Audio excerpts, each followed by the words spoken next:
All right, so now we're recording. Well, thank you all so much for joining us today. This is 15 with Fallon, and if you have not joined us in the past, what we do here is we do quick 15-minute calls that's designed for you, the busy real estate agent, so you can stay on top of industry news, what's going on, new tips, tricks, strategies to get you to the closing table, help you close more deals, and do it quickly.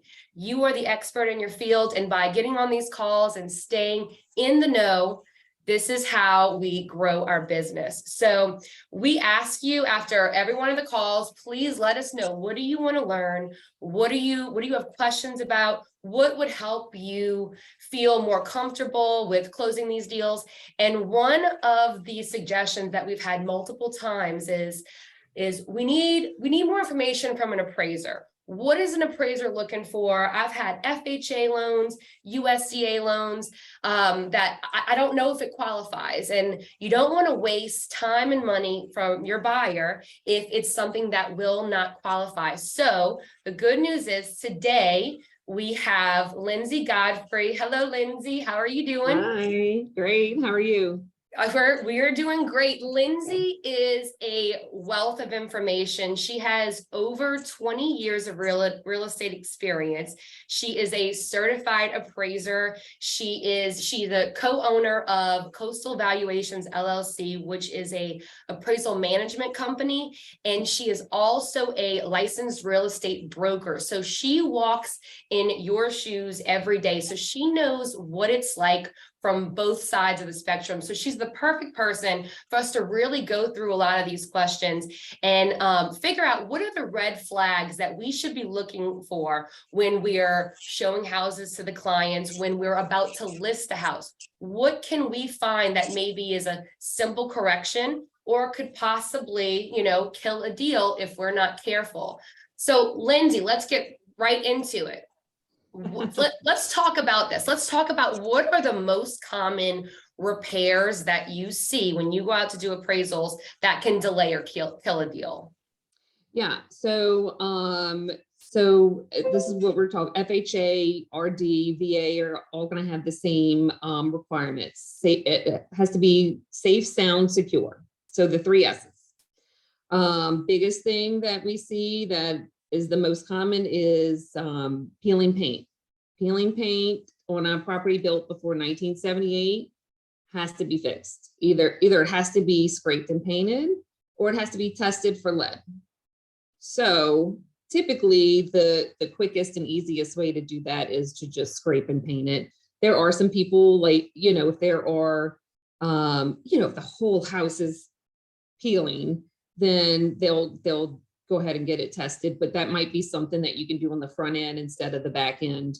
If you're listing a house and this house has a lot of peel and paint, you might want to go ahead and get that. I don't know what the cost is for getting it tested versus just scraping it, peeling it. It might be more cost effective to just have that done.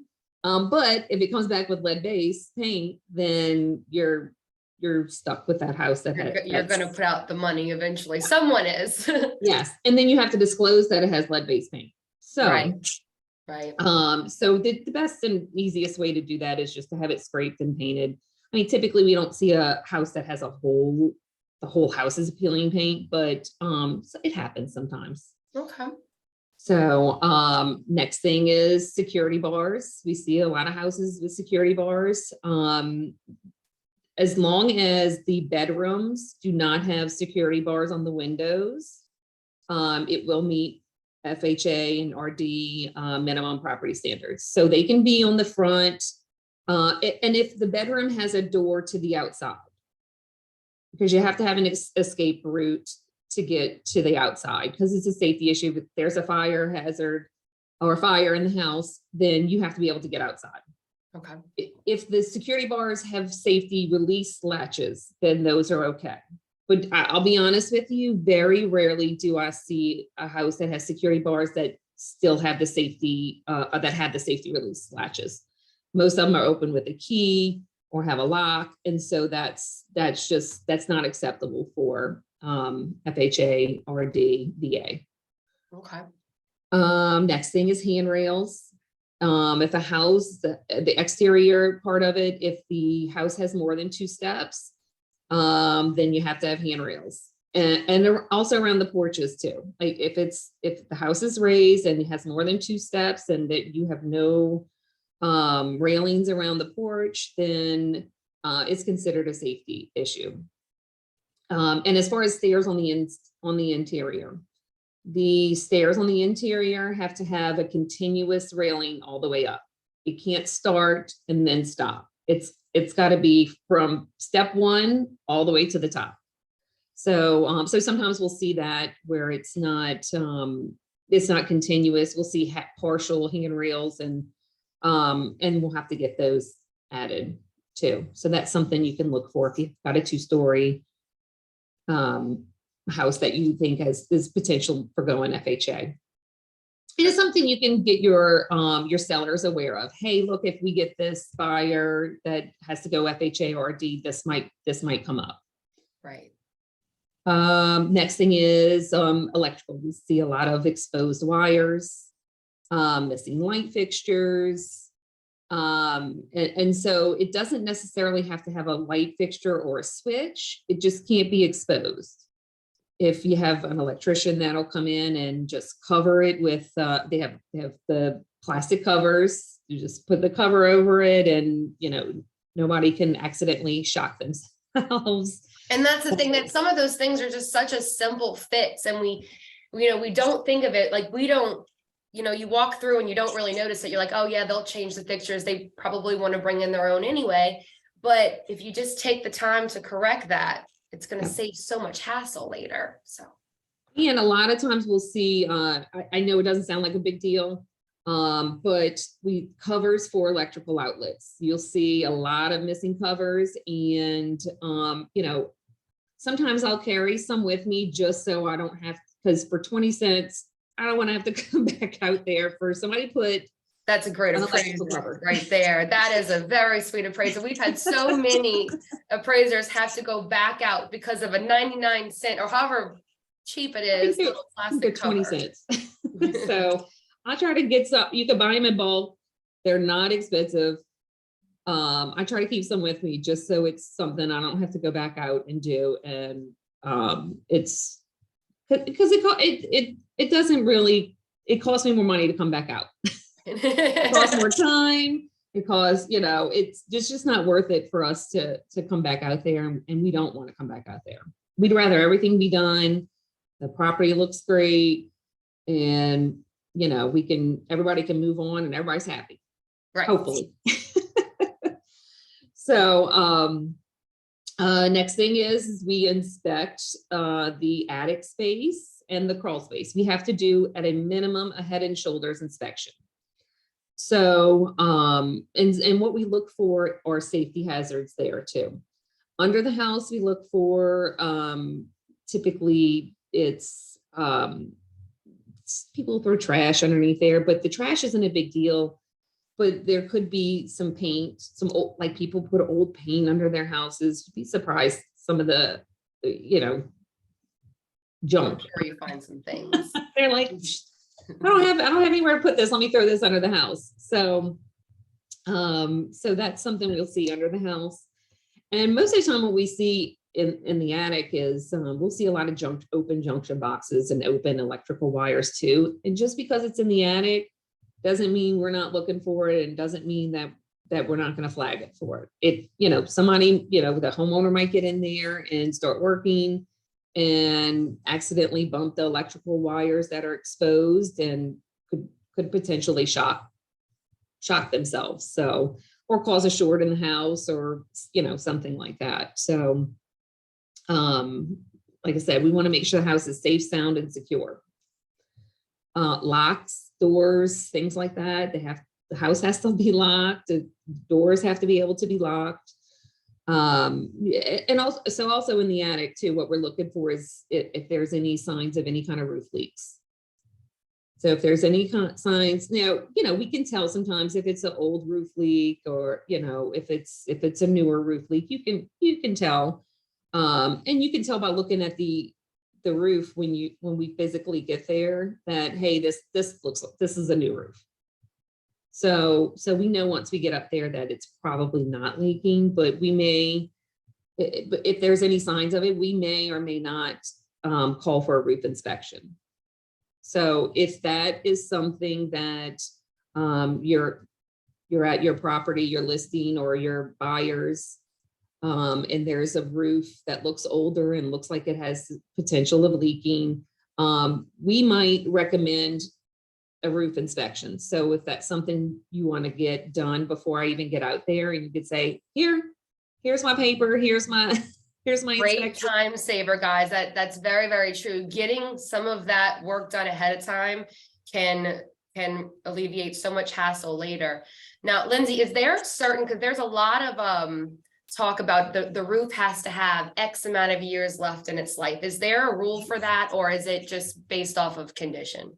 It's so typically when we're there, we're looking at the house, and if it looks like it's less, it's supposed to be, the roof life is supposed to be more than 3 years for FHA. So yes, 3 years. So, and typically we'll, you know, if I'm going to a property and I see that the roof looks like it's older, I will say that on the inspection report or the appraisal report. Hey, the property roof looks older, it could have less than 3 years, need a roof inspection that says this roof will last more than 3 years.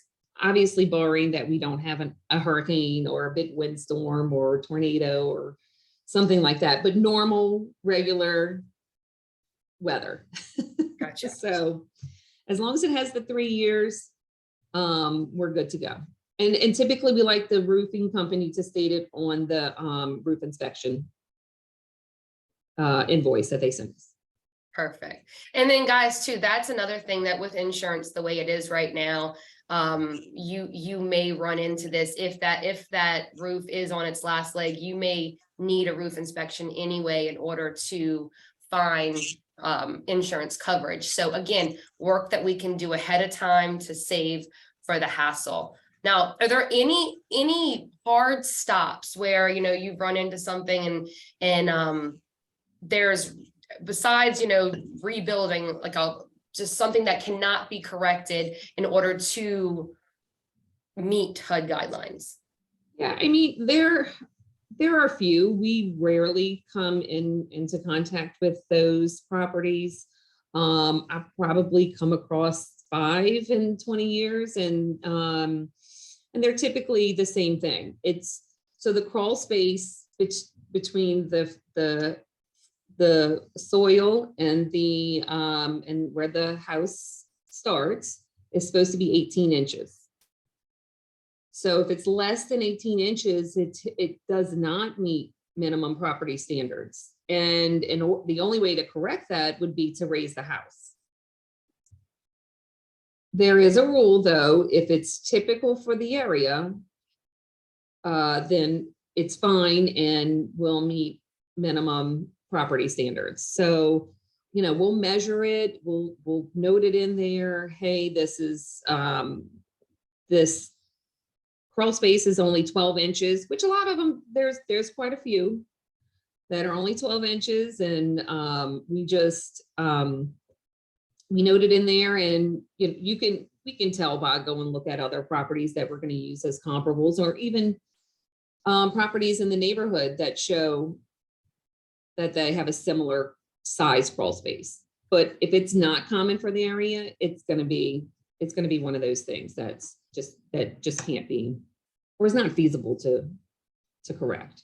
And that is worth noting, because we have run into this in the past. Sometimes, you know, we want it to be a black or white answer, and sometimes there is this gray area, and it depends on location and what's common. So so you may have been told one thing, and then all of a sudden you have an appraisal that passes, but it could be just based on where it's at and what's normal for the region.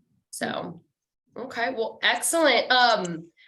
So what can I mean, I know like just watching these little things, watching for these and making sure that they're corrected before an appraiser goes out there.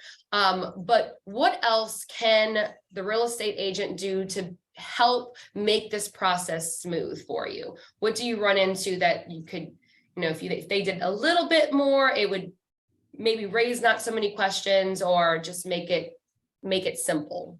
Yeah, I mean, we don't want to, like I said, we don't want to come back out there, to be honest with you. It costs us money, costs the client money, costs you time.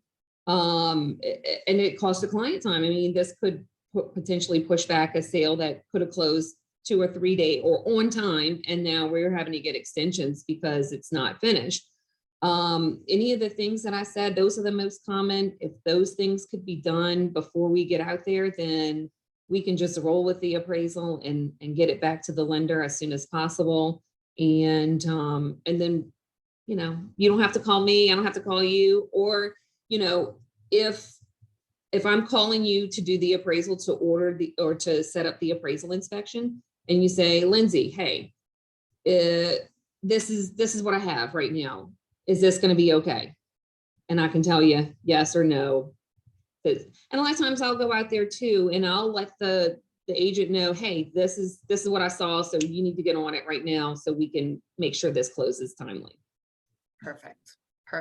Now we do, I do want to open it up for questions because I know that quite a few of you have questions. Some of them specific to possibly a listing or a listing or a buyer or something that you are dealing with specifically. But just to kind of answer some of the general questions, what comes up a lot is the in the bathrooms and in the kitchens, it does require a certain type of outlet. And that question has come up quite a bit. Do you actually test those outlets? What are you looking for there? Yeah, so it does have to have a GFCI outlet anywhere. The requirements is within 6 feet of water, because, you know, heaven forbid you drop an appliance in the sink, and if it doesn't stop, you know, if the GFCI doesn't click, then you know, then it could potentially cause a short or electrical shock. And so what it does is it stops the flow of electricity immediately to that particular outlet.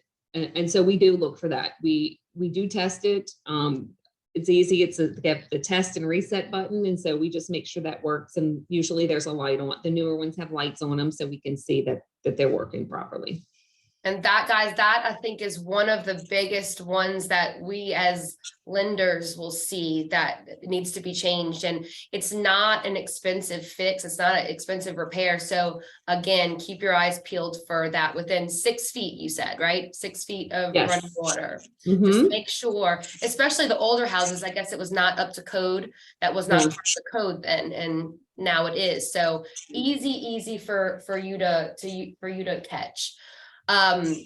Let's see, I know we're running out of time now. We went a little bit over. Anything else that you want to add, Lindsay, that maybe we didn't discuss that you want to throw in there real quick before we wrap it up? I think I've covered everything that we're looking for on the minimum property standards, but I'm always open for, if you have a question, just call me, text me. I'll be happy to answer what I can for you. Awesome. Yes, Lindsay is absolutely amazing. And guys, the questions that we did not get to answer, I will reach out to you individually and we can go over that. And if you ever run into these questions, like Lindsay said, you know, she's accessible. You can reach out to me. We will get you the answers that you need, because we don't want you wasting time. We don't want you wasting money, because if an appraisal has to be done twice, or I guess a revisit to something that needs to be corrected, it is going to cost your buyer money, and it's going to cost both parties time. So we want to help you be the hero and be the expert. So just get in touch with us, and we're willing to help the best way we can. So let's wrap it up. Thank you again so much, Lindsay. You are fantastic. Thank you for joining us this morning. We really appreciate you. Thanks for having me. And we will see you next time. Keep a lookout. We're going to be hosting the next 15 with Fallon in 2 weeks. We have a very exciting topic again. So we will keep you posted on that and send out the emails. Thank you all and have a wonderful week, and we'll talk to you next time. Bye-bye. Bye. Bye.